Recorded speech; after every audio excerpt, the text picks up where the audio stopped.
Speaking of 2020, though, a lot of the free agency market stuff, a lot of it's been coming out already.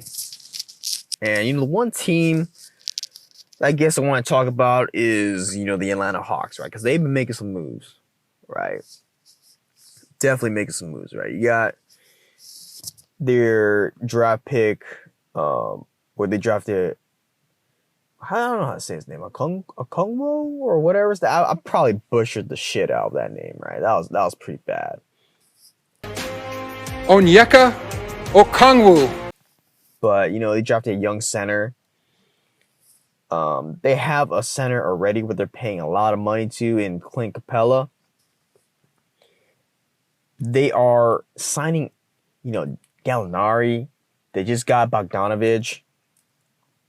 And dude, they're making some moves right now, and it's that pressure, of Trae Young, where he wants to win now, right? I mean, he put out that statement, I believe, where he wants to, see the front office, make some win now moves, and here it is. Here's what you see, right? Because no doubt, Trae Young's a great player, right? Where he averaged 30 and 10 basically of last year in the second season, right?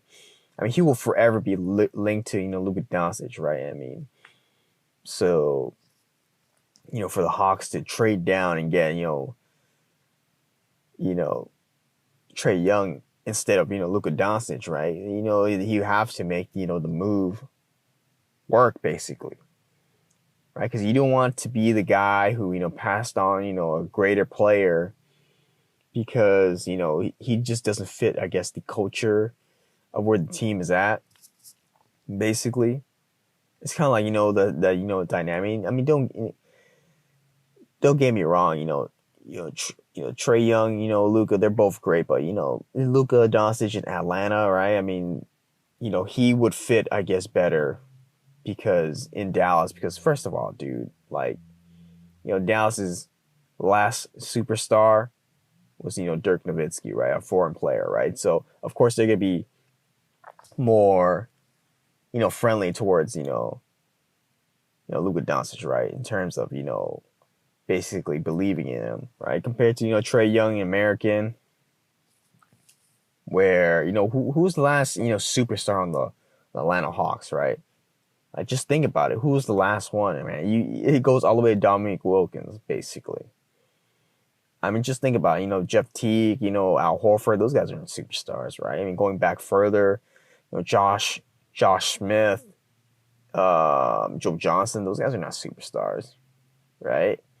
I mean, just keep on going back, like the Atlanta Hawks, Falcons. Well, that was a slip, but the Atlanta Hawks basically haven't had really like a superstar kind of caliber player in a long time. And here you have Trae Young, where you want to make the most of it. Basically, what the Atlanta Hawks are doing is they're paying a lot of players now to the point where once those guys are off the contract, they'll basically supermax Trae Young, right? So that's why they're kind of dilly-dallying on John Collins. Like, I don't know why, because John Collins is a great secondary player, right? He just doesn't play defense. Or he's not really a great rim protector to the point where basically, he just doesn't have that ability compared to Clint Capella, right? That's why they have Clint Capella on the team. I mean, John Collins is good. Like, he averages 20 and 10 basically, right? He's putting up all-star numbers. He should be getting max. Someone will max out John Collins if the Hawks do not, match him. Basically, he's good. So when he got suspended 25 games, right? The Hawks basically lost a lot because they didn't really have anyone besides Trae Young, right? So, I mean, are you expecting Trae Young to average 30 again? Probably not. I mean, dude, more players are coming in the way. His assists might, be higher. I mean, they may remain the same, but he'll just be more efficient, it seems like. There's that. I mean, you know, the new starting lineup is way improved now, so they're not gonna be like, super ass, I guess. Because when John Collins came back, they started winning games, right? I mean, they're missing. I mean, they still lost a bunch of games, but with the extra help of John Collins, they're able to muster some games, right? And now you gotta think like the Hawks, like how much of a threat are they in the Eastern Conference, right? Like they're going for the eighth spot, right? They're definitely going for the eighth spot. And I think they can do it. Like, dude, like Gallinari's great. Bogdanovich is great. Like, these guys are great additions, right? I mean, they just signed Chris Dunn too to help the backcourt defense.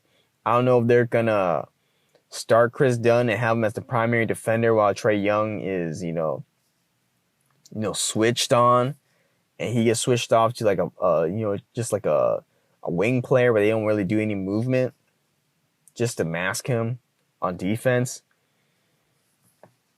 But they've made some great additions. Gallo, I'm surprised Gallo actually signed to the Hawks, even though he did get a bunch of money, so that's more enticing towards him. But Bogdanovich as well. I mean, they really spent a bunch of money on these dudes, right? I mean, Gallo could have easily went to, like, I don't know, Miami or any other place, the Nets or something. He could have easily went there, right? But he chose, I guess, to get the money. And once his contract is over, he'll probably sign wherever he'll go as a role player, or to make a final run for the championship, right? That's probably his reasoning, right? Bogdanovich, no question he would take that money easy, right? I mean, this dude was a sixth man on the Kings. He became a star because Buddy Hield's ass, right? Then Buddy Hield came off the bench, sulking while this dude was putting up some great numbers. He was like, dude, I'm taking the money and possibly getting a chance to get a starting job where the Hawks basically, who do the Hawks really have, as their wings, right? You have what's that dude's name? DeAndre Hunter. They got that guy. They got the other dude. His name is slipping me, but he's supposed to be a project too,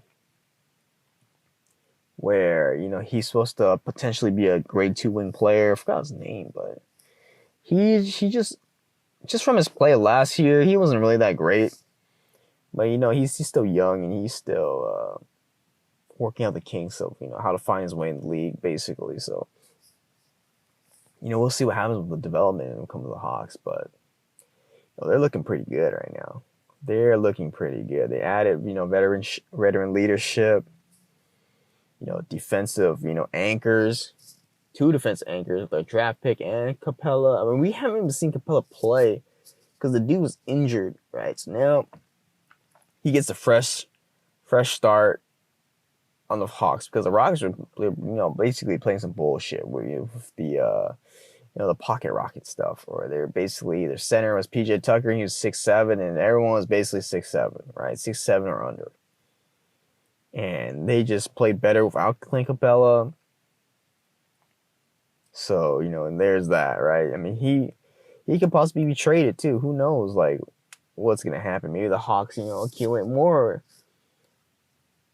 more assets, right? I mean, who knows how they're gonna play right now? Because usually the whole 2 bigs has been seen as kind of an archaic kind of play style, right? I mean, John Collins is not giving you 3-point percentages that are high, like high stretching the floor kind of numbers. Like, he has to play the center, and once the center position he plays, he's not really good at defending the rim and whatnot, right? So we'll see what happens. Like, how are the Hawks gonna implement that? Because for what I see, I mean, I don't know why they don't just play.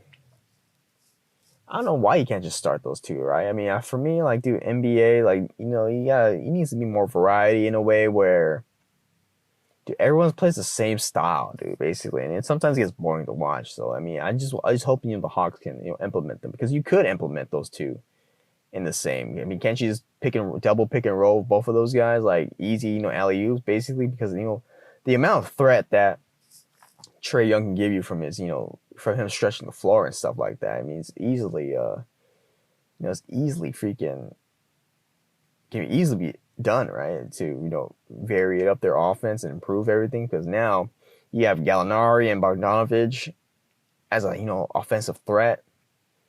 Trae Young is super quick with it, and great handles, and whatnot, where he's able to, basically, mess around people. Basically, he was playing around with like these players and doing his, one-handed dribble under the legs, stuff like that, getting people mad and stuff like that. Dude, Trevor Ariza was pissed when he did that, and he told him, dude, don't ever do that shit ever again, dude. It's not pick up ball, right? And just keep on doing that shit, dude. Who cares, right? I mean, dude, Trae Young is shifty with the ball.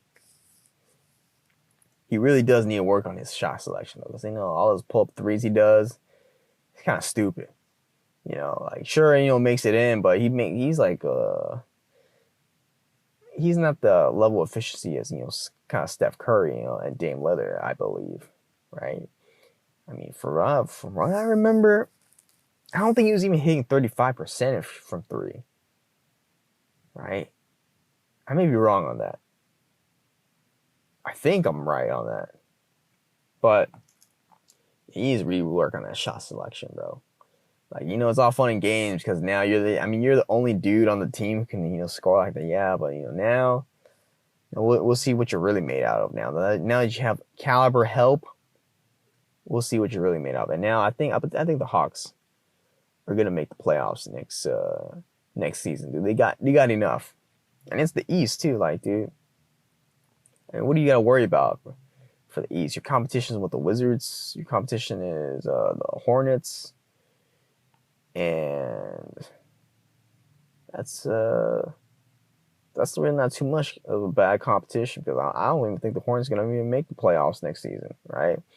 And the Wizards, I mean, who knows what the Wizards are doing with John Wall. Or Bradley Beal too as well. So yeah, I'm expecting the Hawks to make the playoffs, basically.